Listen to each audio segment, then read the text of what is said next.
vida tão vazia, Jesus Cristo transformou. Não tinha paz nem alegria, até que o Salvador me achou.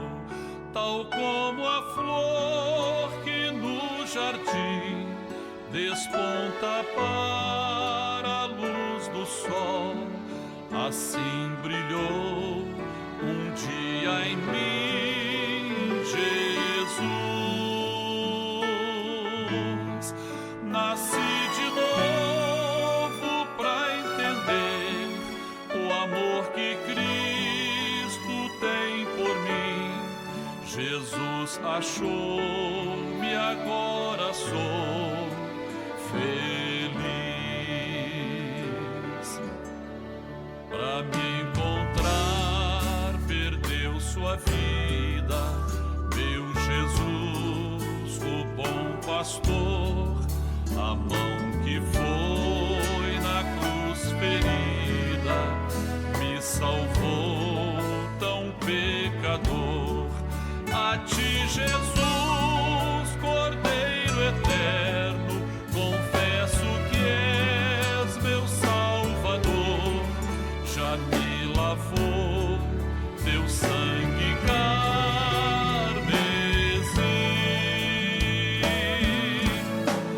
Tão frágil, tão pequeno sou, cuida de mim com teu amor, como uma flor pequena em teu jardim.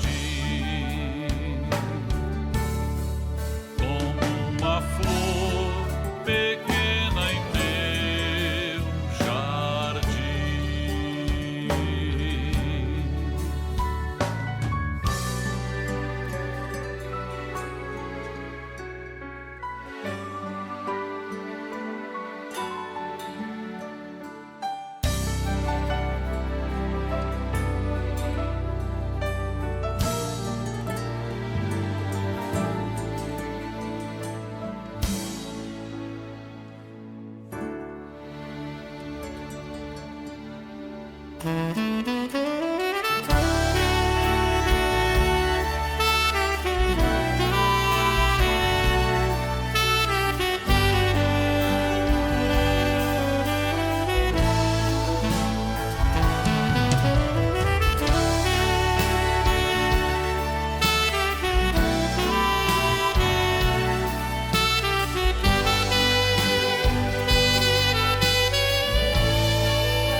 Meus temores e aflições, minha dor, decepções, aprendi a colocar minha vida sobre o altar.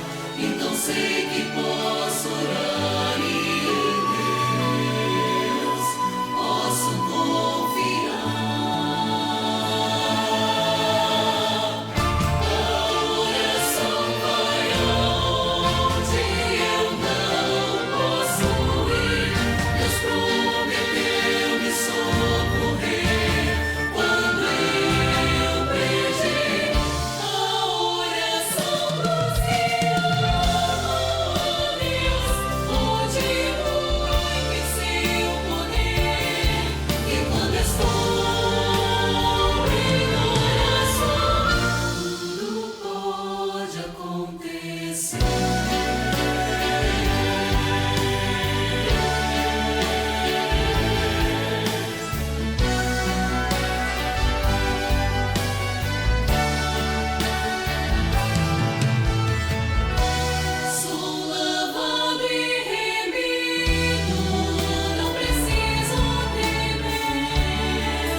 Pois o sangue de Jesus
Este mundo não tem a sua paz. Este mundo não conhece o que é amor. Este mundo não sabe o que é ser feliz. A paz do Senhor Jesus. Dentro de 5 minutos, daremos início às participações da Escola Bíblica Dominical, transmitidas por esse canal. Convidamos você e sua família para participarem. Compartilhe esse link, passe para amigos, vizinhos, parentes, pessoas por quem você está orando. E juntos receberemos uma grande bênção do Senhor. Fez-me entender o que é a salvação. Então abri o meu coração. Ele é Jesus, Ele é Jesus, o amor verdadeiro que o homem pode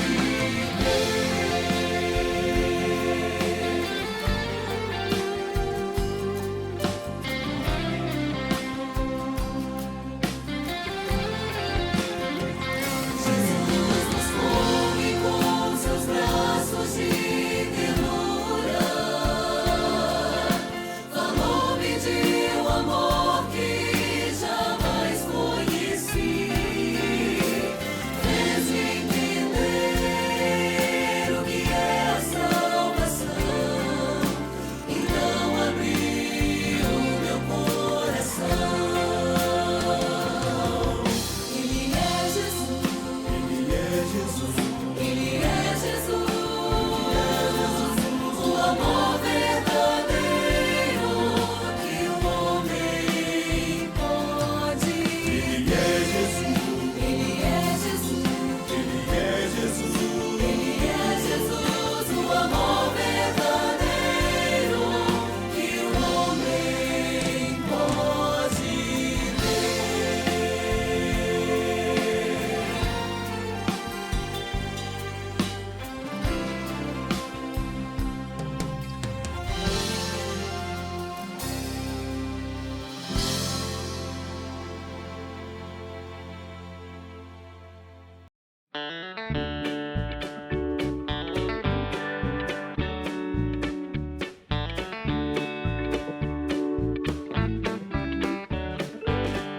Jesus Cristo é o caminho e o guia de valor. Ele salva todo aquele que confia em seu amor. Jesus Cristo é o caminho, Jesus Cristo me salvou. Eu fui salvo pela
paz do Senhor, estamos dando início ao nosso programa hoje, do dia 27 de abril de 2025.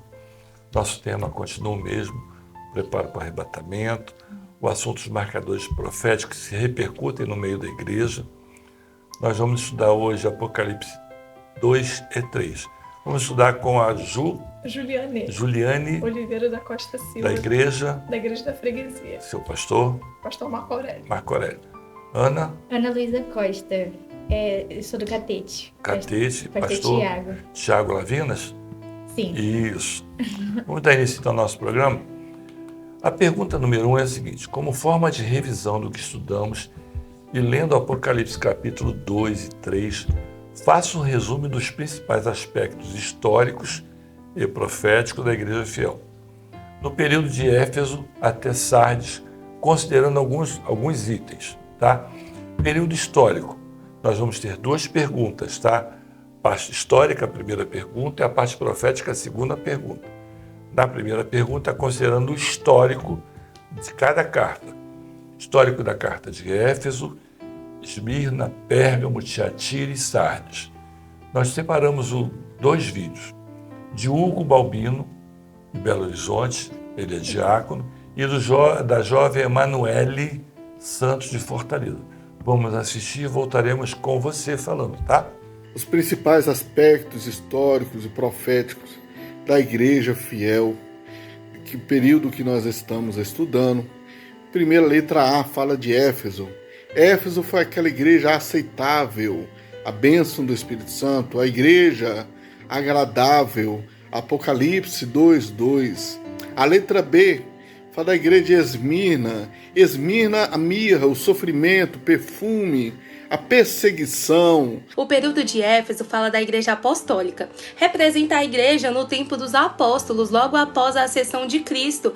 Era uma igreja trabalhosa, paciente e intolerante com o mal. Já o período de Esmirna, na letra B, fala da igreja perseguida. Representa a igreja sob intensa perseguição pelo Império Romano. A perseguição foi tão severa que muitos foram mortos pela sua fé. A promessa foi: se fiel até a morte, dar-te-ei a coroa da vida. Já o período de Pérgamo, na letra C, é a igreja comprometida. Reflete o período após o Edito de Milão, quando o cristianismo foi legalizado e começou a se misturar com o paganismo. Tolerou doutrinas corruptas como a de Balaão e dos Nicolaitas. Já o período de Tiatira fala da igreja corrompida, corresponde à Idade Média, quando o cristianismo dominava a política e espiritualmente a Europa. A igreja foi elogiada pelas obras, fé e serviço, mas repreendida por tolerar Jezabel.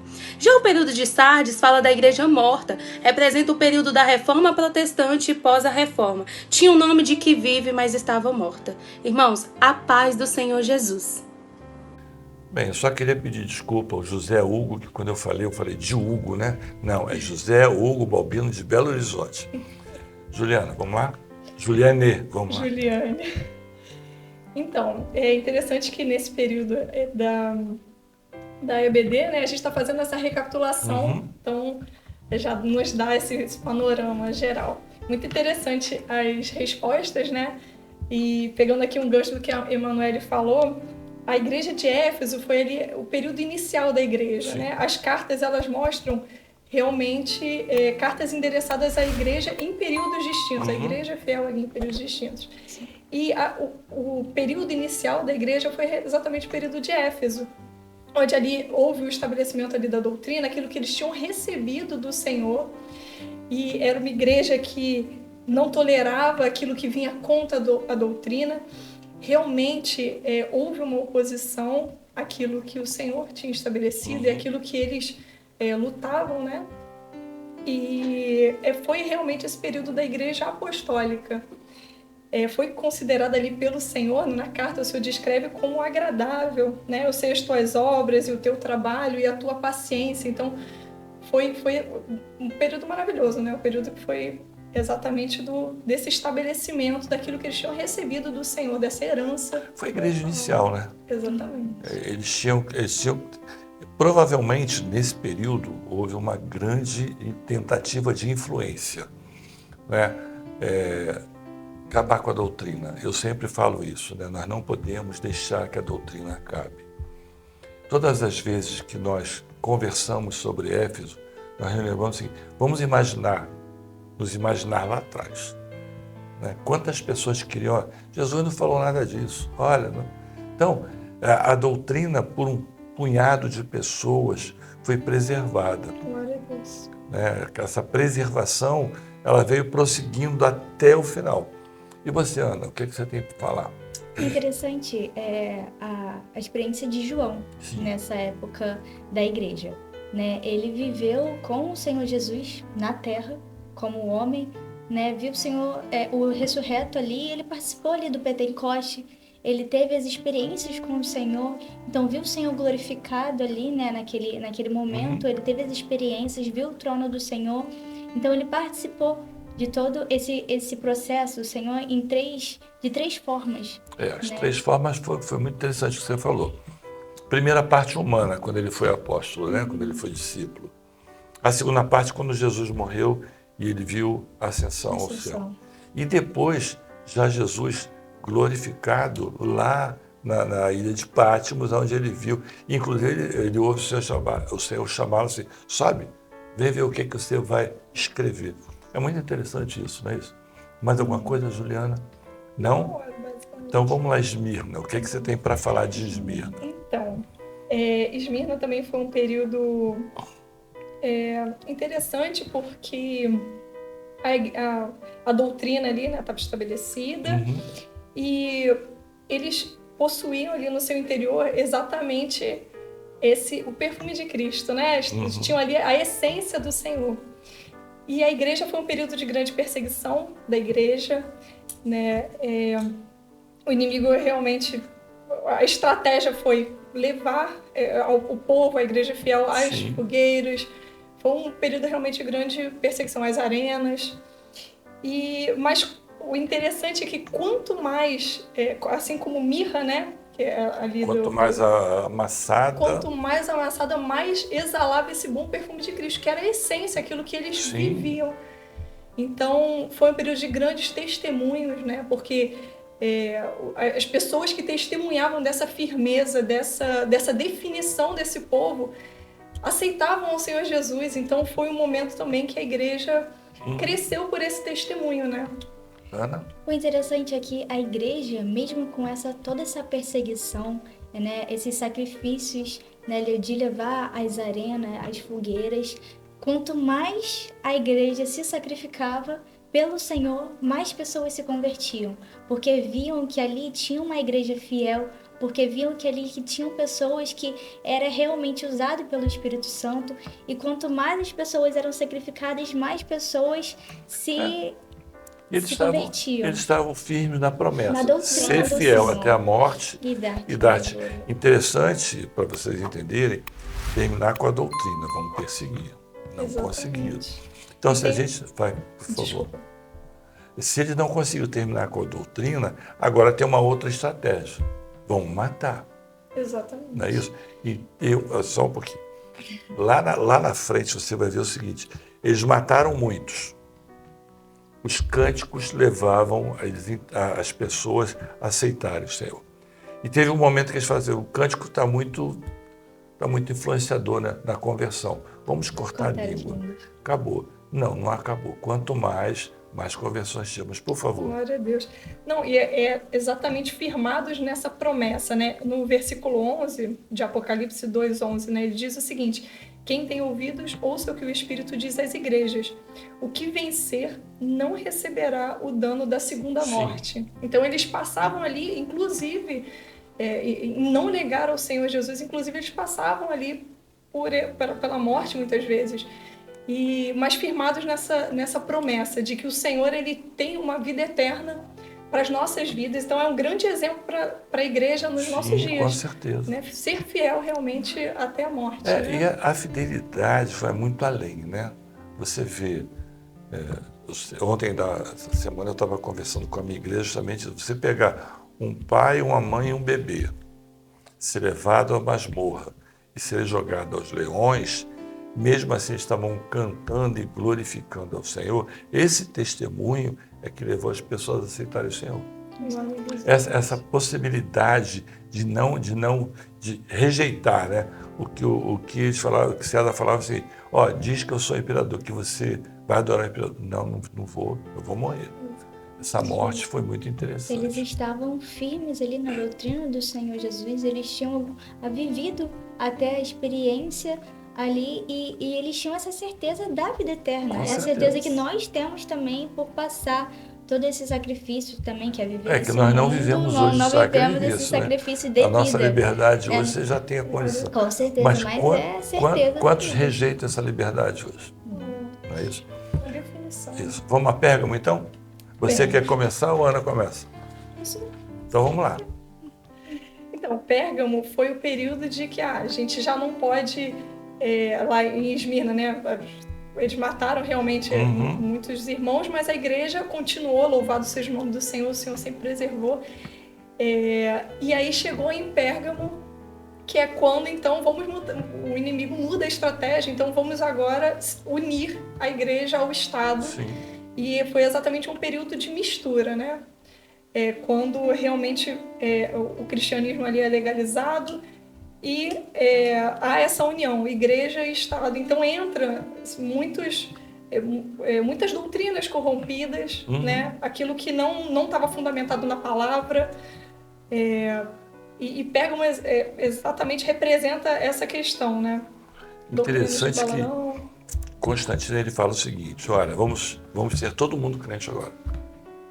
Tá? Então, todo mundo é igual, mas algumas doutrinas vão ficar. Sim. Mas nesse grupo ainda ficaram alguns restantes que nós vamos ver daqui um pouquinho em Tiatira.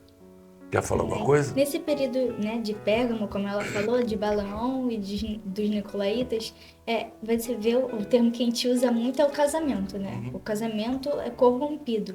E nessa época, muitas doutrinas, como o senhor falou, se achegou ao nosso meio, né? Sim. E diferente da igreja de Éfeso, que ela era intolerante ao inimigo, às doutrinas que chegavam, Pérgamo já se deixou ser influenciada, Se juntou, né? se juntou, né, com as outras doutrinas, Com né, certeza. se aliou com aquilo. Então, infelizmente, né, é um processo que a igreja passou, mas tinham os restantes que levou. Exatamente. A palavra ela cita aqui sobre Antipas, né? Minha fiel testemunha foi exatamente nesse período, mostrando que realmente, independente desses momentos, o Senhor sempre conservou os servos fiéis. Com certeza. Louvado seja o nome do Senhor. Amém. Vamos então ver Tiatira, tá, Ana? O que você tem para falar? Amém.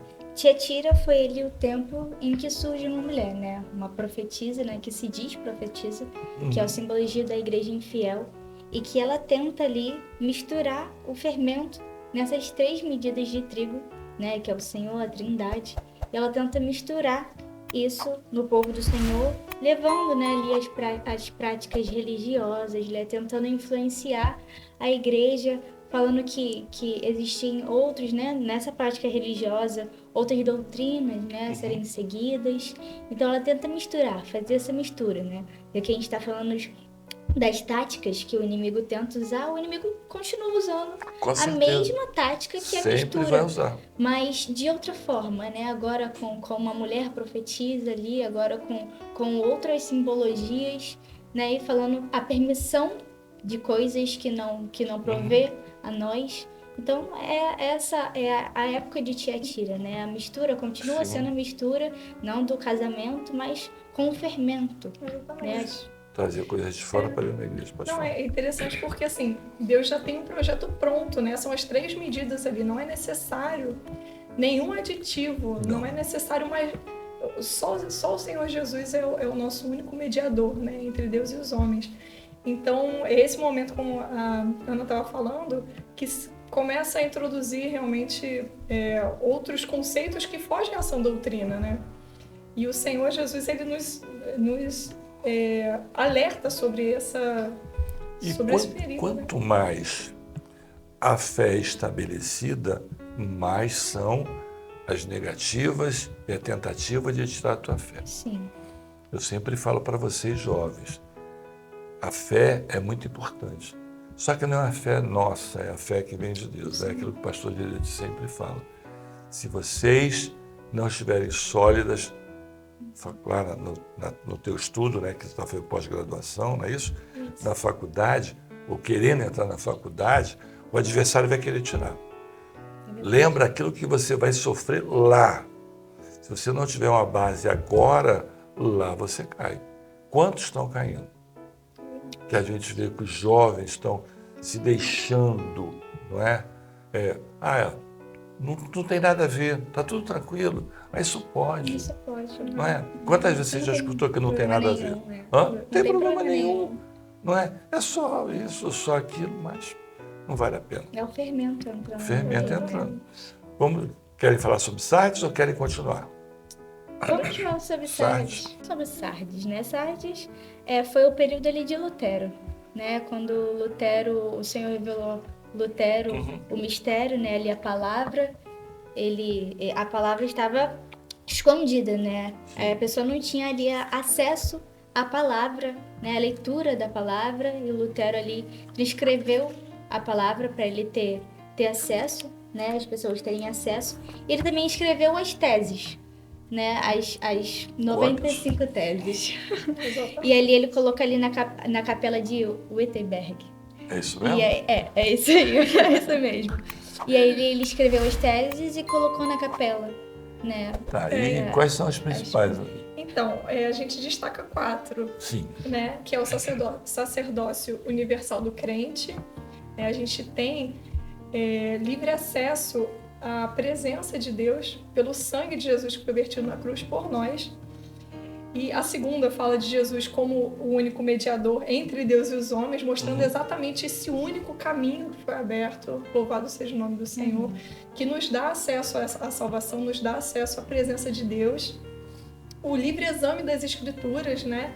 As Escrituras, elas estavam realmente escondidas, só alguns poucos que tinham acesso, e não tinham acesso à revelação, inclusive, mas o Senhor, ele revela ali, né? E uma das teses é exatamente o livre exame das Escrituras. E a quarta é a supremacia da fé sobre as obras, mostrando que é pela fé, né? A salvação é pela graça, por meio da fé, como o Senhor mesmo nos orienta, e não por obras, né? Não é nada que o homem vá fazer que vá garantir a eternidade, a não ser aceitar o Senhor Jesus, que foi o único caminho. Então essas 4, elas se complementam na realidade. Então, a gente pode conversar um pouquinho sobre uma delas? Claro. A primeira, qual é? O sacerdócio universal do crente. Tá. Por que ele fez isso? Vamos lá. Lutero, ele estava lá na Alemanha, ele foi até Roma para ver o que estava acontecendo. Ele queria conhecer. E a primeira coisa que ele viu foi o seguinte, que para você falar com Deus, você tinha que seguir um processo. Lembrar que a gente falou sobre Tiatira, a mulher que tentou colocar fermento, é um desses daí. Tá, então, ele sabe o seguinte, que agora ninguém pode mais ser intermediário. Então, o livre acesso, que é o sacrifício, é o sacerdócio universal do que nós somos sacerdotes. Tá? Então, começa depois o quê? Jesus como único mediador. E eles se complementam. Se complementa, claro. Então, vai e fala. Pastor, quando o Senhor Jesus ele morreu na cruz, que a gente comentou, até o véu se rasga, né? Então é isso. Direito de entrar no Santo dos Santos. Esse sacerdócio universal do crente e o Jesus como o único mediador. Então a gente tem esse direito e o Senhor, a gente não precisa de seguir outras doutrinas para a gente ter acesso ao Senhor, né? E a gente falou disso em Tiatira. Tiatira, nós falamos que Isabel queria botar o fermento, que seriam coisas religiosas dentro da igreja. Práticas religiosas. Qual a terceira? O livre exame das Escrituras. Você hoje pode ler a Escritura à vontade. A gente tem acesso direto à verdade. E na época de Lutero aconteceu uma coisa que mudou o mundo, que foi a imprensa. Exatamente. A Bíblia foi o primeiro livro a ser impresso. Então nós temos direito hoje de ler em português. Né? Não mais em latim. Foi uma das coisas que ele veio reclamar. E nós temos o direito hoje de interpretar a palavra. Nós vemos cantares, que muita gente tinha medo, e nós, na Escola Bíblica Dominical, nós tínhamos condição de interpretar. Qual é a outra? É a supremacia da fé sobre as obras. Sem fé é impossível agradar a Deus. A supremacia da nossa fé é isso. Bem? Amém. Podemos então para a segunda pergunta? Amém. O título glorioso do Senhor Jesus em cada carta. Tá? Nós vamos ver o título do Senhor nas cartas e a aplicação profética em Éfeso, Esmirna, Pérgamo, Tiatira e Sardes. Nós separamos 2 vídeos. Adriano Arão, de Venda Nova, lá no Espírito Santo, e do Giovanni Maia, que é o já conhecido nosso aqui de São Gonçalo, Rio de Janeiro. Vamos assistir o vídeo e depois voltamos. Fazendo uma aplicação profética com o título glorioso do Senhor Jesus em cada carta que nós estudamos até aqui, o Espírito Santo tem nos revelado que na primeira carta da igreja de Éfeso, nós podemos destacar em seu versículo 1, isso diz aquele que tem na sua destra as 7 estrelas que andam no meio dos 7 castiçais de ouro, mostrando o poder do Senhor e aquilo que é a sua perfeição. Em sua segunda carta, nós podemos destacar no versículo 8 do mesmo capítulo 2, a igreja de Esmirna, isto diz o primeiro e o último, que foi morto e reviveu, mostrando a morte e a ressurreição do Senhor Jesus, quando a palavra do Senhor já estava sendo aplicada e vivida nos corações daqueles que estavam em Esmirna. Nós também podemos destacar na terceira carta à igreja de Pérgamo, em seu versículo 12, isto diz aquele que tem a espada aguda de 2 fios, mostrando que o Senhor Jesus ele sabe discernir aquele que é espiritual daquele que não é espiritual, daquele que aplica a sua obra no coração e daquele que vive uma religião. Quando nós também destacamos na quarta carta à igreja de Tiatira, em seu versículo 18, isto diz o Filho de Deus, que tem os olhos como chama de fogo e os pés semelhantes ao latão reluzente, mostrando claramente o poder do Senhor, que através da sua visão espiritual e aquilo que é a sua santidade, alcançar nos corações o discernimento daqueles que levavam a palavra de forma clara, daqueles que não levavam a palavra de forma clara, ou levavam a palavra para o caminho da religião. E quando nós colocamos e destacamos também a quinta carta à igreja de Sardes, no capítulo 3, versículo 1, podemos colocar, isso diz o que tem os 7 Espíritos de Deus e as 7 estrelas. Por ser um período da história em que haviam os restantes que estavam servindo ao Senhor, somente o Senhor Jesus tinha poder de colocar os 7 Espíritos da sua atuação profética para discernir também aqueles que estavam servindo ao Senhor de forma clara e exata, ou seja, aqueles que foram obedientes à palavra de Deus. Amém? A paz do Senhor Jesus. A paz do Senhor Jesus, irmãos. Nós vemos que o título glorioso que o Senhor recebe na igreja de Esmirna está ali no versículo 8 do capítulo 2 de Apocalipse, que diz assim, isto diz o primeiro e o último, que foi morto e reviveu. Nós vemos que o Senhor ele se apresenta para a igreja de Esmirna dessa forma, porque a igreja de Esmirna foi a igreja que passou pelo período das grandes perseguições, ali que nossos irmãos foram entregues ali às arenas, mas que apesar disso eles não negaram a fé, eles perseveraram ali em guardar a promessa do Senhor, porque eles entenderam que da mesma forma que o Senhor Jesus, que foi aquele que foi morto e reviveu, eles ali semelhantemente, morrendo para esse mundo, morrendo para os valores terrenos, eles herdariam ali os valores celestiais, os valores eternos, e assim viveriam para sempre com o Senhor Jesus, que foi aquele que foi morto e reviveu. Amém? A paz do Senhor Jesus. Vamos lá então, Ju. Muito boa. Desculpa te chamar de Juju, mas todo mundo chama, né? Sim, vamos lá, a resposta dos dois, você viu. O que você pode falar sobre tudo isso que foi falado? Então, o título glorioso do Senhor, como diz aqui em Apocalipse 2:1, exatamente como eles falaram, né? Isto diz aquele que tem na sua destra as 7 estrelas, que anda no meio dos 7 castiçais de ouro. Sim. Apontando exatamente para a operação do Espírito de Deus, que completa, né, perfeita, que se iniciou lá no Pentecostes, né? E perpassa, louvado seja o nome do Senhor, os 7 períodos da igreja nos alcançam no dia de hoje, né? É a soberania de Deus, né? A direção do Senhor sobre a igreja, o cuidado e o zelo ali, exatamente esse preservar, né? A operação do Aquilo que Espírito Santo. Éfeso passou, veio até hoje. Aquilo que todas as igrejas passaram estão chegando até os dias de hoje. Exatamente, conservando essa doutrina, né? Isso, no nosso é interessante a gente colocar também que é uma igreja insaciável, né? Lembrando de Salmos, né? O louvor das crianças também, canta aquele, né? Aquele que leva a preciosa semente, né? Anda ele chorando, voltará assim com alegria. Nesse tempo foi que a semente foi plantada em terra fértil, que eles conseguiram ver, né? A onipresença, a onisciência, né? Do Senhor, que eles estavam ali, via que o Senhor escreveu as 7 cartas, né? Os 7 Espíritos de Deus também, o louvor das crianças, fala muito sobre esse tempo, né? Então é importante frisar que foi uma igreja insaciável. A gente falou que ele foi incorruptível. Cada uma teve o seu período, cada uma teve a sua luta, cada uma teve o seu problema, mas a onipresença do Senhor vem vindo até o dia de hoje. Glória a Deus. Né? Se não fosse a mão do Senhor, se não fosse os restantes, não existiria hoje nada. Não é isso? Glória a Deus. Esmirna, quem vai falar, você ou ela? Então, Esmirna... Lembra que é a igreja sofredora. Exatamente. E o título que o Senhor deixa registrado aqui na palavra, né? Isso diz o primeiro e o último que foi morto e reviveu. Sim. Como a gente estava comentando, né? Foi uma igreja que passou ali pelas perseguições, né? Foi exprimida mesmo como a mirra, como a gente tinha comentado na primeira pergunta.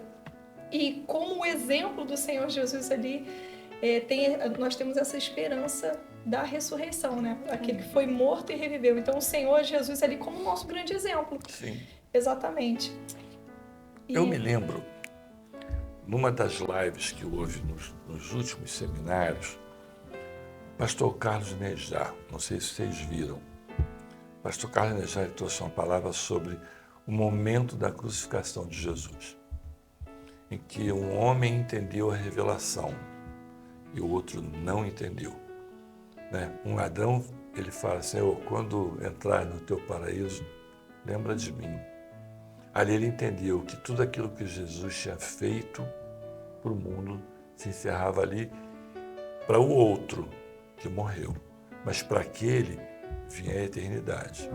Então nós precisamos entender que em todas as cartas, em toda a carta de Esmirna, nós vemos o sofrimento, mas em todo momento em que as pessoas estavam morrendo, eles falam, Senhor, vou entrar no reino, é o meu momento, não é? É o momento da minha família poder ser ressurreta, a minha família vai entrar, combati o bom combate, sofri, mas hoje eu estou salvo, hoje eu estou bem. E o Senhor, ele tinha o zelo, né, pela igreja, tanto que ele falou que nada temos das coisas que há de parecer. Então ele via o sofrimento dessa igreja e sentia esse aroma agradável que via ali, né? Significava a mirra ali, que eles também eram massacrados, né? Pelo Império Romano, como a gente falou. Então, assim, o Senhor, ele tinha esse zelo, sentia esse aroma e eles estavam recebendo, né? Receber na eternidade, com certeza, como recebeu também o ladrão. Amém. Vamos parar um pouquinho, né? Eu vou parar aqui na igreja de Esmirna, no sofrimento dela. Vamos entrar então nas crianças, não é? Nós temos agora um momento especial em que nós vamos cantar com as crianças. Tá bom? Vamos então? Amém.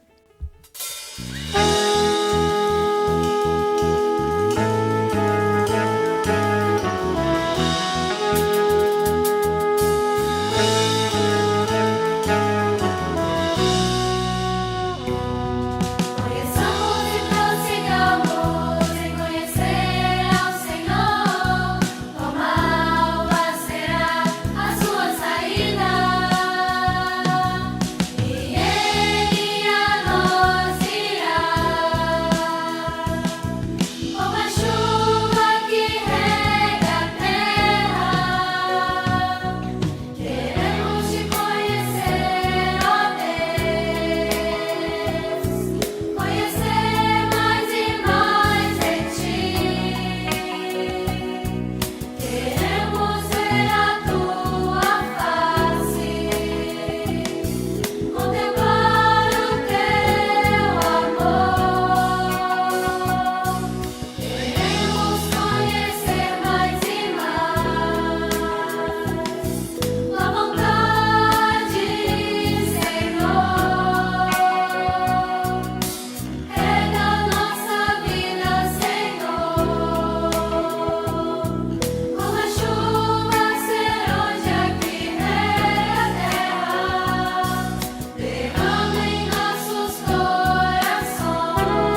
Amém. Glória a Deus. Glória a Né? Jesus. As crianças cantam, o povo canta. Eu não canso de falar que todas as vezes que as crianças cantam e glorificam a operação de maravilhas no meio da Glória a igreja. Jesus. Bem, então vamos à pergunta das crianças, então. Eu não vou fazer a pergunta porque o Agna, ela já faz. A Isla também já faz lá de Caioté. Então nós vamos somente ver os vídeos e voltamos, tá bom? Amém. Lendo Mateus capítulo 13, verso 3, identifique na parábola do semeador. Letra A. Quem é o semeador? O semeador é Jesus. Letra B. O que é a semente? É o evangelho, a palavra. Letra C. O que é a terra? É os nossos corações. A paz do Senhor Jesus. O semeador é o Senhor Jesus. A semente é a palavra de Deus. E a terra é o coração do homem. E o texto está em Mateus 13, 3. E nos diz assim: E falou-lhe de muitas coisas por parábolas, dizendo: Eis que o semeador saiu a semear. Amém? A paz seja Jesus, irmãos. O Agna, tu está crescendo muito, menina. Quanto tempo que a gente não se vê? Tem menos de 30 dias e está crescendo, né? Isla, continua assim, né? Glorificando o Senhor, trazendo essas respostas. A outra pergunta também é para acessibilidade. Novamente, eu não vou fazer para não repetir a pergunta. A mãe da Alice faz, o João Apolo, o Luiz Felipe, tá?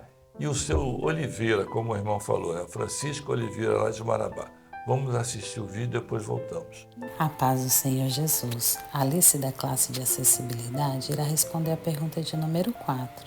Lendo Mateus capítulo 13, verso 3, na parábola do semeador, vamos entender juntos? Letra A. Quem é o semeador? Letra B. O que é a semente? Letra C. O que é a terra? Responde para nós, Alice. O semeador é o Senhor Jesus, a semente, a palavra de Deus, e a terra é o nosso coração. Amém. A todos a paz do Senhor Jesus. Paz, Senhor João. Amém. João, quem é o semeador? É Jesus. E Jesus coloca a semente, que é a palavra, é a Bíblia, na terra. E isso, Jesus coloca a semente na terra. E o que é a terra? É o coração. Paz, Senhor? Amém. Tchau. Vai ser o Luiz. Luiz, quem é o semeador? Jesus, O que é a semente? palavra de Deus. E a terra? O que é a terra? O nosso coração. Amém. A paz do Senhor. Paz do Senhor. Estamos aqui com o irmão Oliveira e ele vai responder a pergunta da acessibilidade que diz, em Mateus capítulo 13, versículo 3, na parábola do semeador, vamos entender juntos. Quem é o semeador? O semeador é o Senhor Jesus, aquele que estamos esperando ansiosamente para nos levar à eternidade. O que é a semente? A semente é a palavra de Deus que deve ser lançada em boa terra. O que é a terra? O coração do homem que deve estar preparado para receber essa boa palavra. A paz do Senhor Jesus. A mamãe da Alice fazendo ali, né? O coraçãozinho, colocando, que coisa maravilhosa. O Joãozinho também, né? Ele responde, pegando as coisas, botando o coração em cima da Bíblia. Luiz Felipe já tem uma desenvoltura maior, mas, Sr. Oliveira, é isso mesmo, tá? Nosso coração é a verdadeira terra prometida do que o Senhor coloca na semente, né? Nós estamos terminando o nosso programa, tá? No último final de semana nós tivemos um seminário de grupo de louvor. Você foi ao seminário? Mas foi, eu te encontrei lá, né? No próximo, daqui 2 semanas, teremos um outro seminário. Nós estamos alegres com o grupo de louvor. Você está enviando as suas participações na igreja? Claro. Tá? Você também? Só não está fazendo vídeo, né, Ju? Não, Ju já tá vendo? fiz, mas Mas tem que fazer de novo, né? Está inscrita no canal? Tô, claro. Também tá. Redes sociais. Nós temos 3 Cs. Você conhece os 3 Cs? Qual é? Curtir, comentar e compartilhar. Então eu peço a você que está nos vendo, dá o seu like. Na última semana nós tivemos quase 5.000 visualizações e menos de 1.000 curtidas. Isso nos dá, a cada positivo que você dá, a cada like que você dá, o próprio YouTube nos indica para outras pessoas. Daqui um pouco na freguesia vai ter um culto às 19 horas. Não é isso? Dá um abraço no pastor, lá o Lavinas também no Catete. Pegue as suas listas de contatos, tá, do WhatsApp. Pega o link do curso de domingo para evangelizar. Amém? Agradece lá ao pessoal, dá um abraço no povo de lá de cá, tá? Irmão, semana que vem estaremos juntos, se assim o Senhor permitir, a paz do Senhor. Paz do Senhor.